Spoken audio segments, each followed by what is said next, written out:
नमस्कार दोस्तों, स्वागत है आपका मेरे YouTube चैनल में। और आज का हमारा टॉपिक होना है हिंदी प्रैक्टिस सेट से। इससे पिछले अगर हिंदी के प्रैक्टिस सेट नहीं देखे तो इससे पिछले वाले हिंदी के प्रैक्टिस सेट लगाओ। और इस प्रैक्टिस सेट में कोई भी ऐसा टॉपिक नहीं होगा जहां से क्वेश्चन ना उठाए हो। आने वाले जितने भी एग्जाम हैं सबको देखते हुए बनाया गया है ये प्रैक्टिस सेट। और आने वाले जितने प्रैक्टिस सेट होंगे सब उसी पर आधारित होंगे। तो शुरू कर लेते हैं। पहला क्वेश्चन क्या है? देश श्रीलंका में कौन सा लिंग है? पहला क्वेश्चन हमारे कौन से टॉपिक से है? तो पहला लिंग टॉपिक से है। इसके बारे में बिल्कुल सामान्य जानकारी कि हिंदी में लिंग कितने प्रकार के होते हैं? 2 प्रकार के। पूछे संस्कृत में तो बताना 3 प्रकार के। मराठी भाषा में तो बताना 3 प्रकार के। और गुजराती भाषा में तो बताना 3 प्रकार की। ये बिल्कुल सामान्य जानकारी है जो आपको प्रकार से याद रखनी है। उसके बाद जितने भी देशों के नाम हैं सब क्या होते हैं आपके? देशों के नाम होते हैं पुल्लिंग, परंतु श्रीलंका अपवाद है। तो श्रीलंका में कौन सा लिंग होगा? श्रीलंका में स्त्रीलिंग होगा। श्रीलंका का मतलब है सोने की लंका, ना कि सोने का लंका। श्रीलंका देशों में अपवाद आता है। अगर श्रीलंका से अलग कोई भी देशों का नाम आ जाए, जैसे भारत, नेपाल, भूटान, अमेरिका, ब्राजील, कोई भी, तो कौन सा हो जाएगा? पुल्लिंग हो जाएगा। लेकिन श्रीलंका में क्या है? स्त्रीलिंग है। एग्जाम में आया हुआ क्वेश्चन है, याद रखना। उसका पुल्लिंग का तुम्हें पता होगा, पहचान सकते हो। उभयलिंग ऐसे शब्द होते हैं जिन शब्दों से निर्धारित ना हो पाए कि जो बोला गया शब्द है वो स्त्री जाति का है या पुरुष जाति का। अर्थात जिस शब्द से स्त्री या पुरुष जाति का बोध ना हो उसे क्या कहते हैं? उसे उभयलिंग कहते हैं। ठीक है, उभयलिंग से क्वेश्चन बनते हैं। देखते हैं दूसरा क्वेश्चन। इसके बाद जितने भी क्वेश्चन है सब एग्जाम को देखते हुए हैं। और कोई ऐसा टॉपिक नहीं होगा जो यहां से क्वेश्चन ना दिया गया हो, जहां से क्वेश्चन और लगे। होनहार शब्द में लिंग पहचानो। होनहार में उभयलिंग है, पुल्लिंग है या स्त्रीलिंग है? अभी बात कर रहे थे जिस शब्द से पुरुष या स्त्री का निर्धारण ना हो पाए उसे क्या कहते हैं? उभयलिंग कहते हैं। होनहार ऐसा ही शब्द है। जो हमारे पद होते हैं जैसे प्रधानमंत्री या राष्ट्रपति, राज्यपाल, जितने भी हमारे पद होते हैं, प्रधानमंत्री, राष्ट्रपति, राज्यपाल, मुख्यमंत्री, सचिव, डॉक्टर, ये सब क्या होते हैं? आपके उभयलिंग होते हैं। तो उभयलिंग कौन से शब्द होते हैं? उभयलिंग वे शब्द होते हैं जिससे स्त्री या पुरुष जाति का बोध ना हो पाए। ठीक है, उसका देखते हैं नेक्स्ट क्वेश्चन।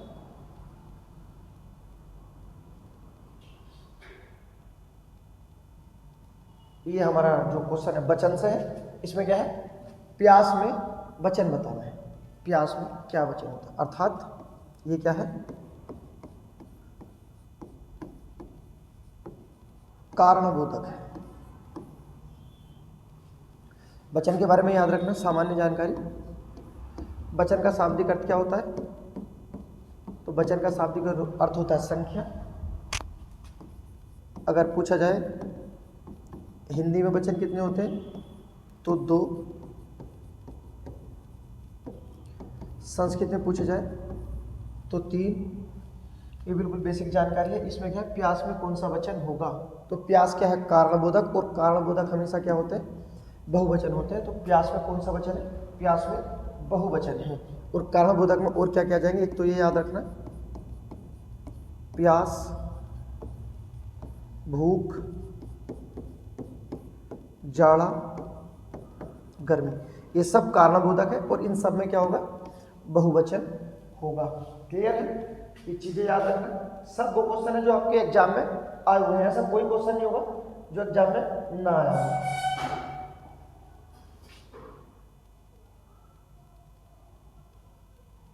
ब्रज भाषा में कौन सी उपभाषा या ब्रज भाषा किस उपभाषा के अंतर्गत आती है? ब्रज भाषा। ब्रजभाषा को क्या कहते हैं? काव्य की भाषा कहते हैं। उसके बाद ब्रजभाषा का अन्य नाम, ब्रजभाषा का नाम शूरसेन है। और ब्रजभाषा सबसे प्राचीन क्या है आपकी? सबसे प्राचीन बोली है। ब्रजभाषा हमारी सबसे प्राचीन बोली है। और यहाँ क्या लिखा हमने? ब्रजभाषा, अर्थात ब्रज भाषा है या ब्रज बोली है। तो ब्रज भाषा नहीं है, ब्रज क्या है? ब्रज बोली है। तो अब इसे भाषा क्यों बोलते हैं? एक मिनट यहाँ देखिए, जब कोई भी भाषा हो या बोली, अगर वो छोटे क्षेत्र में बोली जाती है तो उसे क्या बोलते हैं? बोली बोलते हैं। जब उसका क्षेत्र बढ़ जाता है तो उसे क्या बोल देते हैं? भाषा बोल देते हैं। और यही कारण है ब्रज का जो विस्तार है बहुत अधिक ज़्यादा है। इसे लगभग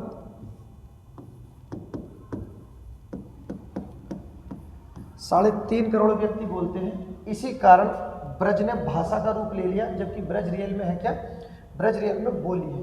और मथुरा आगरा में बहुत अधिक बोली जाती है। तो ये ब्रज भाषा जो क्वेश्चन है वो अपना याद रखना, ठीक है। उसके बाद नेक्स्ट क्वेश्चन क्या था? ब्रज किस उपभाषा में आता है? तो ब्रज किस में आता है? पश्चिमी हिंदी उपभाषा परिवार में आता है। और पश्चिमी हिंदी उपभाषा जो परिवार है ये सबसे बड़ा परिवार है। इतना क्लियर है? यहां तक रखना। पश्चिमी हिंदी जो उपभाषा परिवार है ये सबसे बड़ा परिवार है। इसमें 5 बोली आती है। 5 कौन कौन सी है? एक तो यही है ब्रज, दूसरा हरियाणवी, तीसरी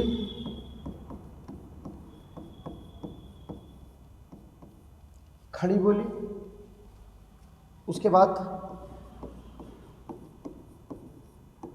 बुंदेली और 5वीं कन्नौजी। ये 5 हमारी बोलियां हैं। किसके अंतर्गत आती है? ये पश्चिमी हिंदी उपभाषा परिवार के अंतर्गत आती है, ये याद रखना। उसके बाद जो ये हरियाणवी है इसे बांगरू भी कहते हैं और इसे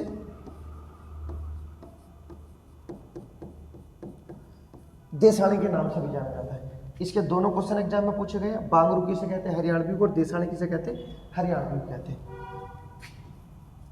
खड़ी बोली, खड़ी बोली को क्या बोला जाता है? खड़ी बोली को परदेसी बोला जाता है। और खड़ी बोली को क्या बोला जाता है? इसके बारे में याद रखना। खड़ी बोली को भारतेंदु हरिश्चंद्र ने परदेसी बोला था, ठीक है। तो खड़ी बोली के बारे में ये याद रखना, ठीक है। उसके बाद नेक्स्ट पूर्वी हिंदी। इसके अंतर्गत कौन सी भाषाएं आती है? हमारी जो बोली आती है, पहली अवधी, उसके बाद अवधी, बघेली और छत्तीसगढ़ी। तो ये जो भाषा परिवार है पूर्वी हिंदी, इसमें 3 आती है, अवधी, बघेली और छत्तीसगढ़ी। अगर बात करें पश्चिमी हिंदी तो इसमें 5 आती है, ये 5 हैं।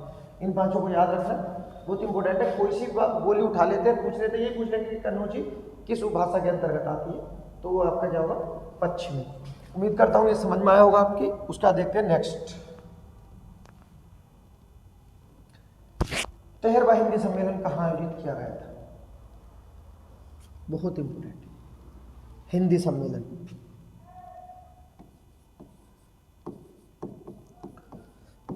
प्रत्येक 3 वर्ष बाद किए जाते हैं हिंदी सम्मेलन। अनुच्छेद 351 के तहत हमारे हिंदी सम्मेलन आते हैं, जिनका मेन उद्देश्य क्या होता है कि हिंदी भाषा को यूएनओ में शामिल करना। ये हमारे हिंदी सम्मेलन का उद्देश्य है कि हम यूएनओ में भाषा को अपना शामिल कराना चाहते हैं। किस आर्टिकल में आते हैं? तो कहना 351 में। और कितने वर्ष बाद होते हैं? तो कहना 3 वर्ष बाद होते हैं। लेकिन इसमें क्वेश्चन क्या है? 13वां हिंदी सम्मेलन कहाँ आयोजित किया गया था? तो 13वां हिंदी सम्मेलन जो आयोजित किया जाएगा तो इंडोनेशिया के बाली में आयोजित किया जाएगा। इतना याद रखना। उसके बाद अभी 2023 में यहाँ पर 12वां हिंदी सम्मेलन आयोजित किया गया था फिजी, ऑस्ट्रेलिया, भारत में। उसके बाद जो आपको याद रखना है हिंदी सम्मेलन, अगर पूछा जाए कि मॉरिशस में कितने हिंदी सम्मेलन आयोजित किए गए हैं, तो अभी तक विदेशी धरती पर सर्वाधिक हिंदी सम्मेलन मॉरिशस में आयोजित किए गए हैं। कौन कौन से मॉरिशस में याद रखना। दूसरा सम्मेलन मॉरिशस में किया गया है, चौथा सम्मेलन, और उसके बाद 11वां सम्मेलन। चौथा, दूसरा, चौथा और 11वां सम्मेलन कहाँ आयोजित किए गए मॉरिशस में। पहला 1976, उसके बाद दूसरा 1993, उसके बाद 2018। विदेशी धरती पर अगर कहीं सबसे ज़्यादा हिंदी सम्मेलन आयोजित किए गए हैं तो वो कहाँ किए गए हैं, मॉरिशस में किए गए। इतना याद रखना। दक्षिण अफ्रीका में भी किया गया है आपका। दक्षिण अफ्रीका में कौन से नंबर का आपका 9वां हिंदी सम्मेलन किया गया था, दक्षिण अफ्रीका में हुआ था। कब, 2012 में आयोजित किया गया था। तो ये याद रखना। उसके बाद अगर पूछा जाए भारत में कितने सम्मेलन हुए, तो कहना भारत में 3 हिंदी सम्मेलन हुए अभी तक। टोटल 12 कंप्लीट हो चुके हैं, 13वां आयोजित होगा इंडोनेशिया में। लेकिन अगर पूछा जाए 12 सम्मेलनों से भारत में कितने किए गए हैं, तो कहना 3 किए गए हैं। पहला यही हुआ था, तीसरा भी यही हुआ है, और उसके बाद 10वां। पहला, तीसरा और 10वां हिंदी सम्मेलन कहाँ आयोजित किए गए हैं, भारत में। दूसरा, चौथा और 11वां कहाँ किए गए, मॉरिशस में। तो टोटल 6 तो यही हो गई, सही है। उसके बाद ये याद रखना, 5वां पोर्ट ऑफ स्पेन में हुआ था। तीसरा हिंदी सम्मेलन लंदन में आयोजित किया गया। इसी तरह से हमारे टोटल 12 हिंदी सम्मेलन। 7वां सूरीनाम में आयोजित किया गया है। उसका जैसे क्वेश्चन बनते रहेंगे, क्वेश्चन हम देखते रहेंगे। अलंकार से क्वेश्चन है, हर टॉपिक से क्वेश्चन होंगे, ऐसा कोई टॉपिक नहीं होगा जिससे क्वेश्चन ना हो। क्वेश्चन क्या है, रावण से सरोज वंचाई, चरी रघुवीर सिलीमुख धारी, वाक्य में अलंकार पहचान। पहले तो अलंकार याद रखना, कितने प्रकार के होते हैं, 2। पहला शब्द अलंकार, दूसरा अर्थ अलंकार। शब्द अलंकार की संख्या निश्चित होती है। शब्द अलंकार कितने प्रकार के होते हैं, 7। और अर्थ अलंकार की संख्या निश्चित नहीं होती। अर्थ अलंकार 200 से भी ज़्यादा होते हैं, अर्थात इनकी संख्या निश्चित नहीं है। शब्द अलंकार वो अलंकार होते हैं जो शब्दों पर आश्रित हो, अर्थ अलंकार वो होते हैं जो अर्थ पर आश्रित हो। लेकिन इसमें क्या है, रावण से सरोज वंचारी, चरी रघुवीर सिलीमुख धारी। यमक अलंकार की क्या परिभाषा है, यमक अलंकार की परिभाषा ये है कि 2 शब्द आएंगे और दोनों शब्द का अर्थ क्या होगा, भिन्न होगा। श्लेष का शाब्दिक अर्थ होता है चित्त का होगा, अर्थात कोई शब्द एक बार आएगा और उसके अर्थ क्या होंगे, भिन्न होंगे। विप्सा शब्द अलंकार का भेद है। रूपक का मतलब क्या होता है, आरोप लगा देना, अर्थात उपमेय को उपमान मान लेना। चारों के बारे में याद रखना। उसके बाद जो श्लेष होता है उसमें राम, श्याम, रावण, राम, श्याम, रावण, घनश्याम भी इसी में आता है। ये शब्द आते हैं और इसमें तो दे भी रखा है आपका, शुरू में ही देख दिया रावण। तो कौन सा अलंकार हो जाएगा आपका, श्लेष। राम का नाम, रहीम का नाम, रावण का नाम, ये विशेषकर किस में आते हैं, श्लेष अलंकार में आते हैं। श्लेष अलंकार जो हमारा अर्थ अलंकार का एक भेद है और इसका शाब्दिक अर्थ क्या होता है, चिपका हो। अगला क्वेश्चन देखते हैं नेक्स्ट। ये काल से सभी टॉपिक से कंप्लीट करो हिंदी, नंबर चेक करो तो कितने नंबर बन रहे हैं टोटल। अपूर्ण वर्तमान काल बताना है इसमें। सोहन बाजार गया, कंप्लीट हो गया, बाजार गया। राम ने अखबार पढ़ा, ये वाक्य भी कंप्लीट है। मोहन ने कार्य कर लिया, ये भी कंप्लीट है। सीता खाना बना रही है, अभी तक कार्य पूर्ण नहीं हुआ है और यही पूछा है अपूर्ण वर्तमान काल। तो इसमें आंसर क्या है, ए, सीता खाना बना रही है। काल आपको पता होगा, काल कितने प्रकार के होते हैं, काल 3 प्रकार के होते हैं, भूतकाल, वर्तमान काल और भविष्य काल। उसके बाद नेक्स्ट अगला क्वेश्चन देखते हैं।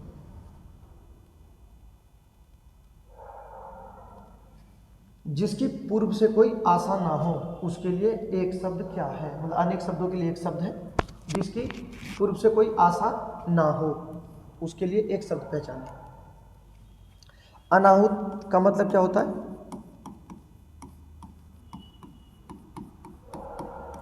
जो बिन बुलाए आते हैं उसे क्या कहते हैं? अनाहुत। जिसे नापा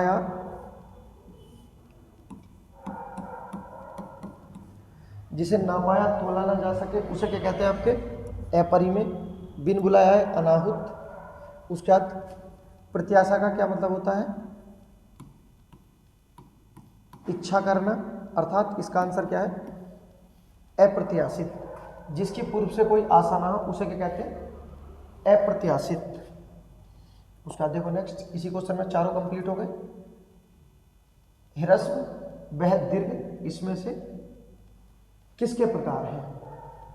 बड़माला से क्वेश्चन है। बड़माला अपनी याद कर लो, बिल्कुल जबान पे होगी, प्रैक्टिस करोगे सब सोल्व होंगे। हिंदी और मैथ दोनों अगर आप प्रैक्टिस नहीं करोगे तो दोनों आपको ऐसा लगेगा कि हम कर देंगे, लेकिन क्वेश्चन जब करने बैठोगे तो होगी नहीं।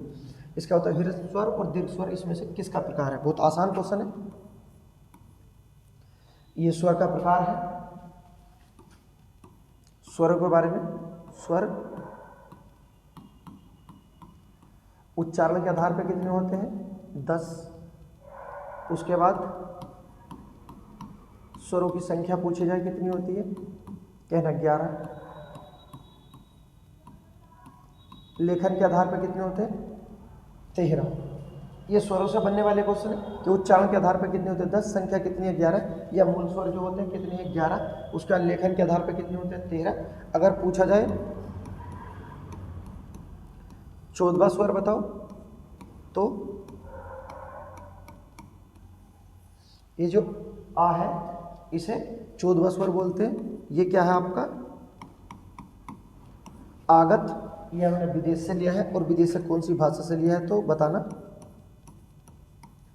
ये अंग्रेजी से लिया गया है, और अंग्रेजी के ओ शब्द से लिया गया है 14वां स्वर।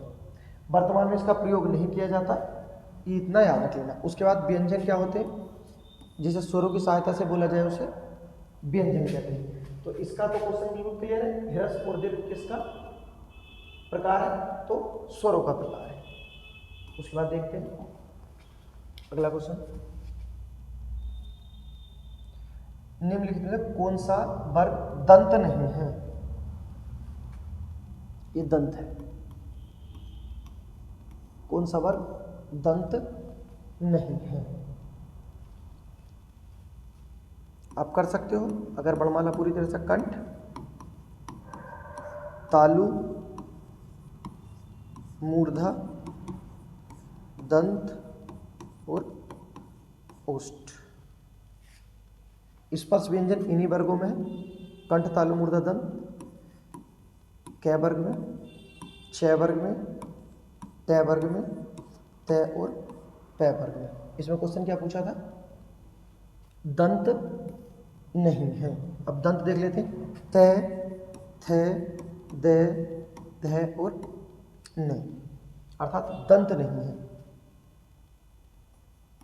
तय तो है, उसके बाद दे भी है, ये दो तो होने नहीं है। उसके बाद ये दो आ गए आपके अंतस्थ व्यंजन में, ये, रे, ले और व्या। ये क्या है आपका? तालु। और यही पूछा है दंत नहीं है, तो ये दंत नहीं है। ये क्या है? तो कहना ये तालु है। और तालु के साथ साथ और क्या है ये आपका? तो बताना। अर्धस्वर भी है, ठीक है। ये क्या है? तालु भी और अर्धस्वर भी। उसका देखते हैं नेक्स्ट क्वेश्चन। वर्णमाला सही होगी और अलंकार सही होंगे और पर्यायवाची सही होंगे तो हिंदी सही होगी, वरना हिंदी में झोल है। अगला क्वेश्चन क्या है? निम्नलिखित में से कौन सा वर्ण मूर्धन्य नहीं है? इसमें भी ये भी इसी तरह से कर लो। कंठ, तालु और मूर्धा, दंत, ओष्ठ। स्पर्श व्यंजन के पांचों वर्ग आ गए। तो इसमें कौन सा क्या था आपका? मूर्धन्य नहीं है। ये कै वर्ग, क्षय वर्ग, टै वर्ग। टै, उसके बाद टे, ठे, डे, ढे, उसके बाद अड़े, यही है, सही है। तो ये चारों तो मूर्धा है, अर्थात जय नहीं है। जय किस में आएगा? च, छ और जय। तो जय क्या है आपका? तालु है, ठीक है। तो ये मूर्धन्य नहीं है। उसका देखना बड़वाली से इसी तरह से क्वेश्चन आते हैं। निम्नलिखित में से पार्श्विक ध्वनि कौन सी है? बताओ पार्श्विक ध्वनि क्या होती है? ऐसी ध्वनि जिसे बोलते समय जीभ के बराबर से हवा निकलती हो उसे पार्श्विक ध्वनि कहते हैं। अब ऐसी कौन सी? आप बोल के भी देख सकते हो। जब आपने अंतस्थ व्यंजन पढ़े होंगे तो तब अंतस्थ व्यंजन कितने होते हैं हमारे? 4। कौन कौन से हैं? ये, रे, ले और वे। इसी में ये दोनों क्या होते हैं हमारे? ये दोनों अर्धस्वर हैं।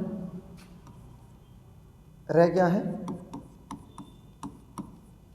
रे लुंठित है। क्या है?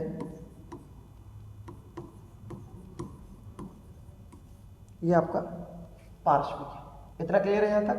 तो याद रखना इसमें क्या था आपका? पार्श्विक ध्वनि कौन सी है? तो ले क्या है आपका? पार्श्विक है। और रे क्या था? तो रे लुंठित है। जबकि ये और वे क्या है आपके? अर्धस्वर होते हैं। उसका देखते हैं नेक्स्ट क्वेश्चन। जब किसी समास में दोनों पद प्रधान हो तो उसे क्या कहते हैं? समास कितने प्रकार के होते हैं? 6 प्रकार के होते हैं। समास क्यों बनाए गए हैं तो बताना।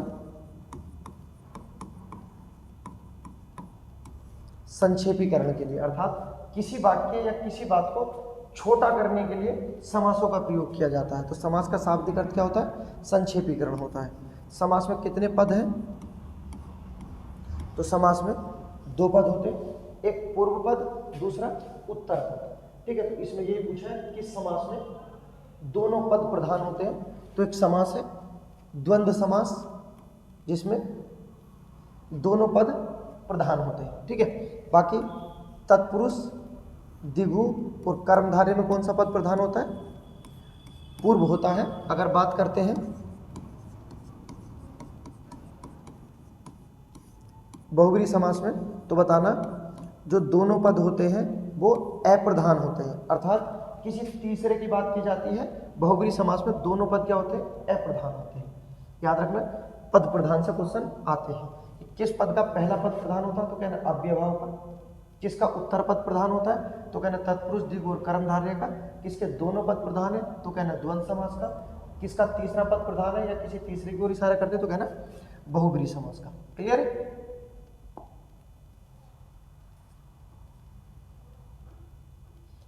ये जिस समास का सेम रिपीट क्वेश्चन है 13 का ही है।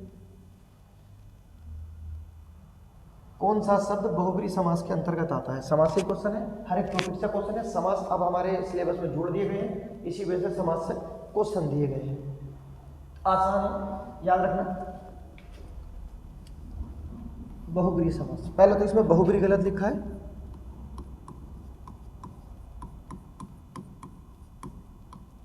ये जो बै होता है दूसरा,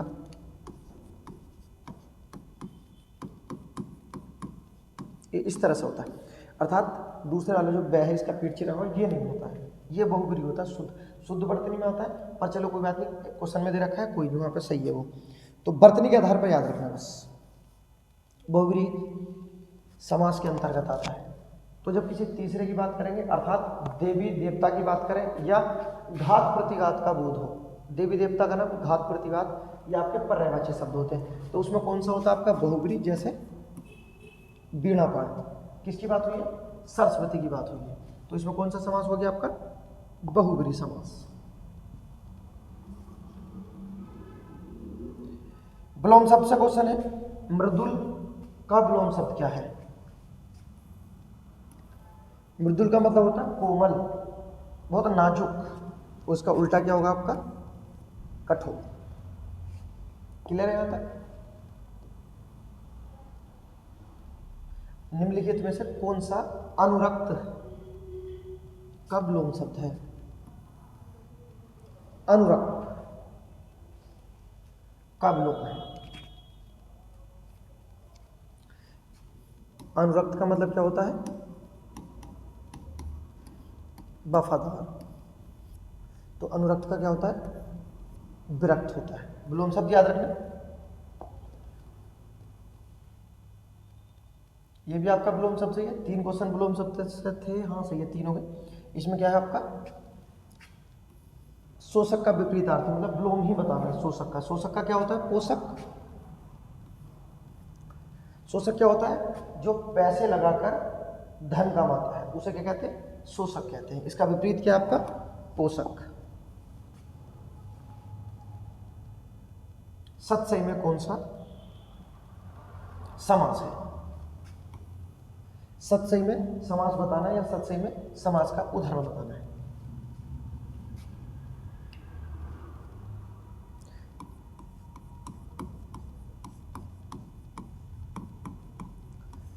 जिस समास का पूर्व पद संख्यावाचक हो, उसमें कौन सा समास होता है? और इसमें देखो संख्यावाचक ही सत से बना हुआ है, ठीक है। तो इसमें कौन सा समास होगा आपका? इसमें होगा द्विगु समास। जिस समास का पूर्व पद संख्यावाचक हो, उसमें कौन सा समास होता है? द्विगु समास होता है। जैसे सत्सई। उसका देखते हैं नेक्स्ट। प्रयोजन का समानार्थी शब्द नहीं है। अच्छा, प्रयोजन का समानार्थी शब्द समानार्थी नहीं है। चारों ऑप्शन हेतु, लक्ष्य, उद्देश्य या नियोजन। प्रयोजन का अर्थ होता है योजना बनाकर कार्य करना, ये होता प्रयोजन का अर्थ। इसका प्रयोजन का जो अर्थ नहीं है हेतु, इसका अर्थ है लक्ष्य भी है, उद्देश्य भी है। नियोजन अर्थात जो योजना बनाकर कार्य ना करे, उसे क्या कहते हैं? नियोजन। जो योजना बनाकर कार्य करे, प्रयोजन। दोनों याद रखने। इसमें पूछा था कौन सा समानार्थी शब्द नहीं है, तो प्रयोजन का नियोजन नहीं है।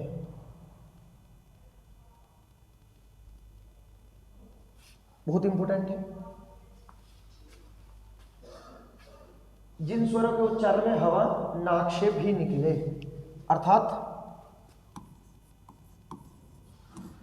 मुख से तो निकलेगी लेकिन उसके साथ साथ नाक से भी निकले। क्वेश्चन को समझना, ऐसे मत लगा देना, ठीक है, पूरा पढ़ना। जिस स्वर के उच्चारण में हवा नाक से भी निकले, उसे क्या कहते हैं?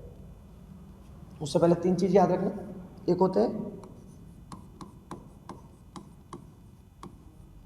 नासिकीय शब्द, ठीक है।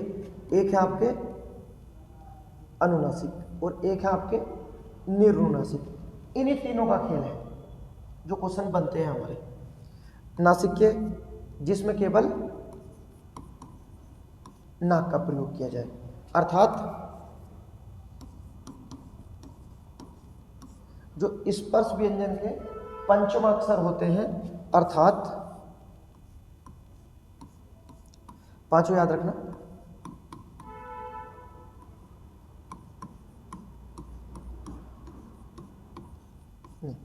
स्पर्श व्यंजन का जो पंचमाक्षर होता है, ये सब क्या होते हैं? ये नासिकीय होते हैं। इसमें किसका प्रयोग किया जाता है? नाक का प्रयोग किया जाता है। अर्थात जिस शब्दों में नाक का प्रयोग किया जाए उसे क्या कहते हैं? नासिकीय। जिसमें नाक प्लस मुख का प्रयोग किया जाए उसे क्या कहते हैं? अनुनासिक। ये इसका आंसर है कि जिस स्वर के उच्चारण में हवा नाक से भी निकले, अर्थात नाक से भी निकलती है, मतलब मुख से तो निकलेगी, नाक से भी निकलती है, तो नाक और मुख दोनों हो गए, अर्थात अनुनासिक। और ये निरुनासिक क्या होती है? याद रखना, हवा केवल मुख से निकले उसे क्या कहते हैं? निरुनासिक। तो ये जो तीनों का कॉन्सेप्ट है क्लियर हो गया।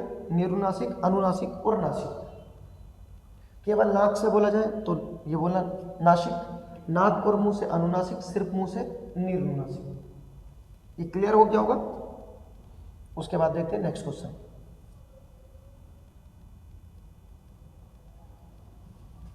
इसका मतलब ये नहीं है, ये बताना है। स्पर्श व्यंजन के कै वर्ग का जो पंचम अक्षर है डे बना हुआ है, इसका उच्चारण स्थान बताना है। अभी बात की है और बात करते करते आपकी समझ में आ गई होगी इसमें कौन सा आपका नासिकीय है। क्लियर है? अभी इसी की बात कर रहे थे जस्ट पिछले क्वेश्चन में, तो इसका आंसर क्या आपका नासिकीय होगा। ये आपका मुहावरा है।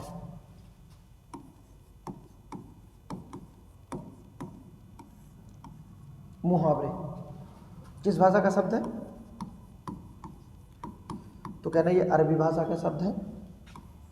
और ये होते क्या है? तो कहना वाक्य का अंश होता है।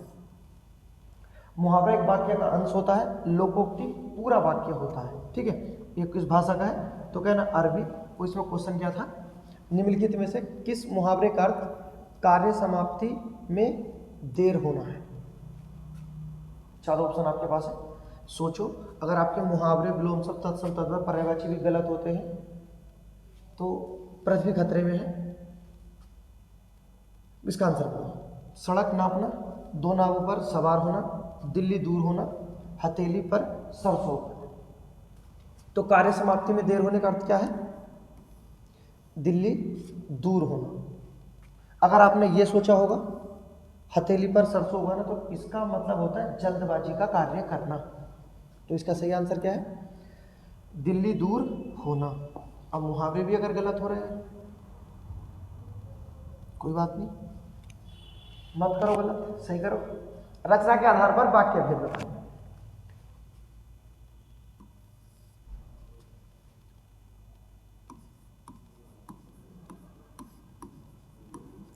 रचना के आधार पर वाक्य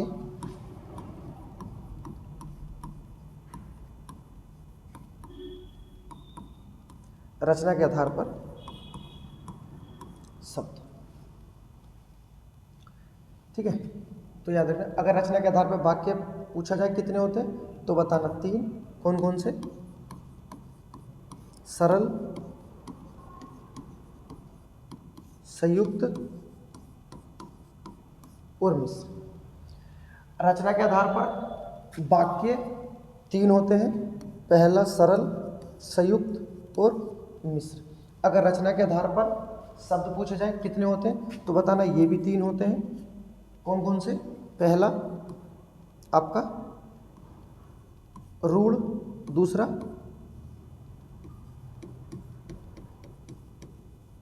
यौगिक और तीसरा क्या होगा? योग। तो रचना के आधार पर शब्द पूछे या रचना के आधार पर वाक्य भेद पूछे कितने होते हैं? 3 होते हैं, लेकिन होते कौन कौन से हैं ये याद रखना। इसे मिक्स कर देते हैं जब क्वेश्चन आते हैं।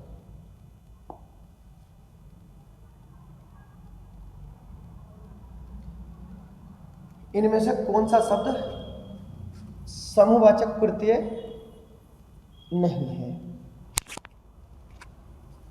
अर्थात समूहवाचक नहीं है? इसका आंसर बताओ जल्दी, बहुत इंपॉर्टेंट है, बहुत आसान है, इतना कोई टफ नहीं है।